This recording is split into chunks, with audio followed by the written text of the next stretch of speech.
अध्यक्ष महोदय, मैं 16वीं बार रेलवे बजट पर बोलने के लिए खड़ा हुआ। मैं 2009 में पहली बार आया था तो भी बोला था, और लगातार जो है आप मुझे मौका दे रहे हैं। सबसे पहले तो मैं आपको धन्यवाद देना चाहता हूं और मंत्री जी को कि रेलवे आम जनता से जुड़ा हुआ इतना बड़ा विषय है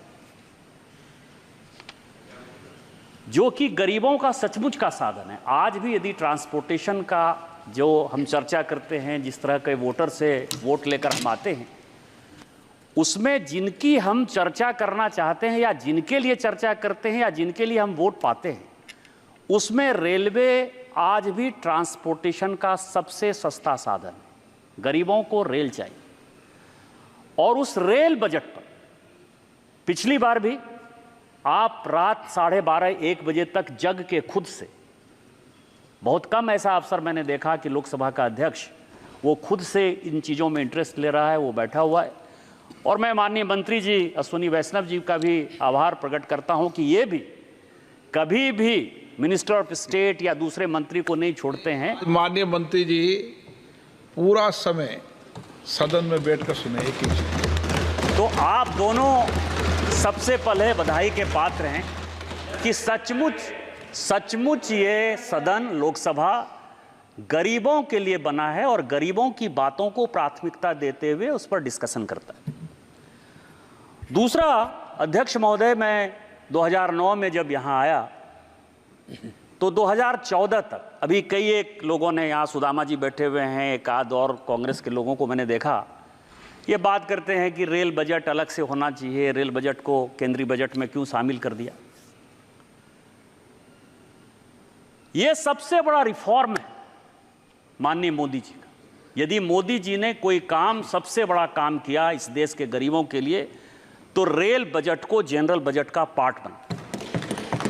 वो कैसे बनाया कि मैं 2009 से लेकर 2014 तक लगातार इस सदन में जब भी रेल बजट होता था, एक ही चीज की चर्चा होती थी कि यात्री किराए की वृद्धि होगी कि नहीं होगी। धर्मेंद्र यादव साहब के साथ जो है मैं उस वक्त सांसद था। प्लेटफॉर्म टिकट पर कितना पैसा बढ़ गया, किस इलाके के लोगों को कौन सा रेल मिल गया। 2015 के बाद से एक भी मेंबर ऑफ पार्लियामेंट ने किराए की यदि बात कही हो तो आप प्रधानमंत्री जी को कह सकते हैं कि प्रधानमंत्री जी ने यह रिफॉर्म बड़ा किया या छोटा किया। कोई प्लेटफॉर्म टिकट की बात नहीं करता, ना किराए बढ़ने की बात करता है। इसका मतलब यह है कि पिछले 9 साल में अध्यक्ष जी, किराए में किसी प्रकार की कोई वृद्धि नहीं हुई। और ये सबसे बड़ा काम जो है माननीय प्रधानमंत्री जी ने किया। इसके लिए माननीय प्रधानमंत्री जी के साथ माननीय मंत्री के रेल मंत्री अश्विनी वैष्णव जी बधाई के पात्र। दूसरा बड़ा जो ट्रांसफॉर्मेशन है, सुनिए, मनिकम टैगोर साहब जब बात करते हैं ना, मैं आपको बताऊं कि इस देश में माननीय अटल बिहारी वाजपेयी जी ने एक बड़ा काम किया कि प्रधानमंत्री ग्राम सड़क योजना के माध्यम से प्रत्येक गांव को जोड़ने का काम किया। और आज भी गरीबों को, ग्रामीणों को यदि रोड की सुविधा मिली तो उसके लिए अटल बिहारी वाजपेयी जी जिंदगी भर अजर अमर होंगे।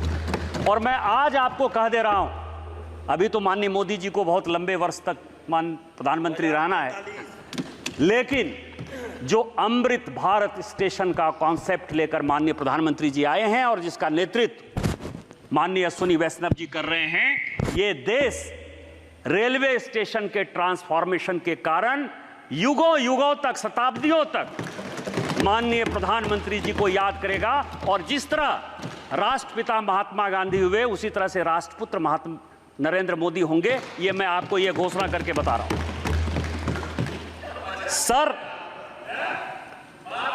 सर, रेलवे ने जो दूसरा ट्रांसफॉर्मेशन किया, जिसका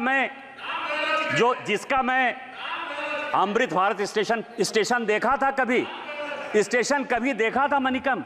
आप जब से एमपी बने हो ना, मैंने पता किया, एक बार रेल से यात्रा नहीं की हो इस बार।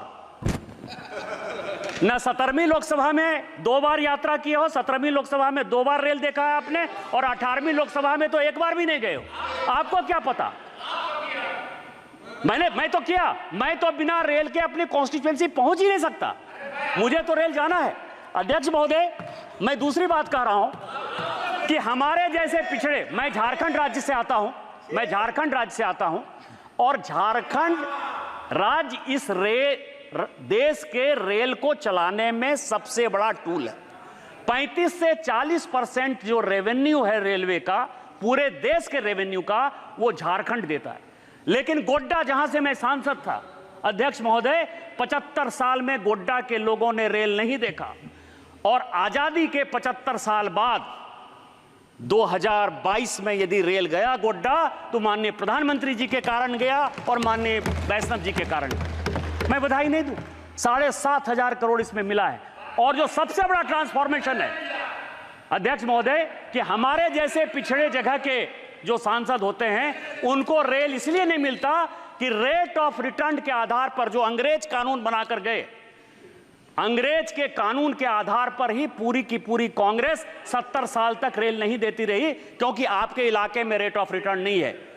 और मैं आपका शुक्रगुजार हूं कि एक दिन जब मैं यहां भाषण दे रहा था आज से 2 साल पहले, और मैंने 2 बातें कही कि ये जो हम पढ़ते हैं कि मुंबई थाने पहला रेल था, ये गलत है।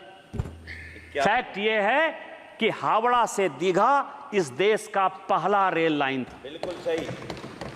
वो दूसरा रेल लाइन था, जो इंजन आ रहा था, जो डब्बे आ रहे थे, वो समुद्र में डूब गए।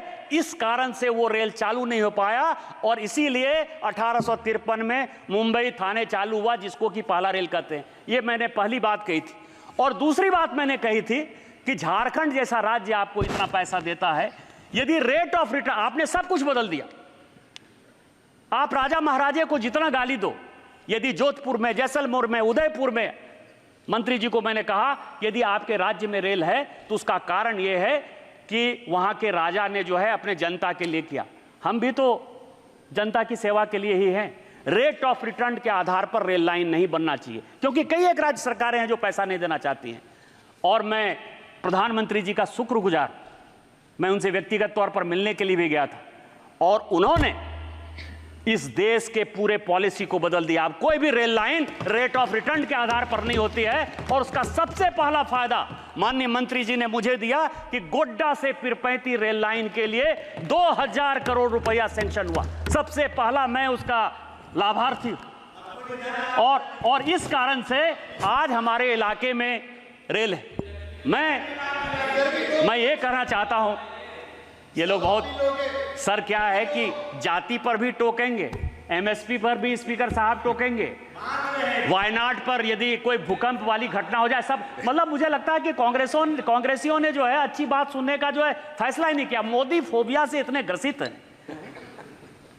मैं हमेशा मानता हूं कि मोदी जी कृष्ण की तरह है, और ये सभी कौरव सेना है एक तरफ जो है, और इसी तरह से ये करते हैं।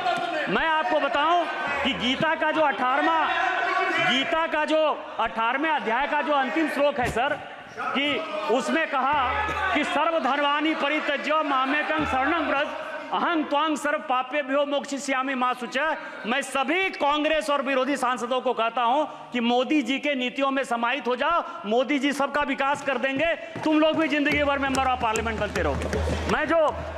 मैं जो बात कहना चाहता हूं अध्यक्ष महोदय, कि मेरा जो इलाका है वो इस देश को समझने वाला इलाका है।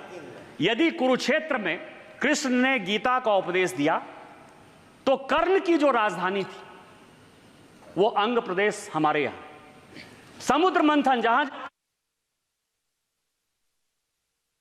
चाहे वो नासिक में हो, हमारे यहां समुद्र मंथन हुआ। मंदार पहाड़, बाबा बैद्यनाथ हैं। अभी भी आप समझिए कि सोमवार के दिन जो है अध्यक्ष महोदय 8 लाख लोगों ने वहां पूजा किया। अभी सोमवार के दिन 8 लाख लोग, इतनी भीड़ कहीं नहीं रहती है। उस इलाके में रेल इंफ्रास्ट्रक्चर और टूरिज्म जो है सबसे बड़ा रोजगार का साधन जो है इस दुनिया में टूरिज्म।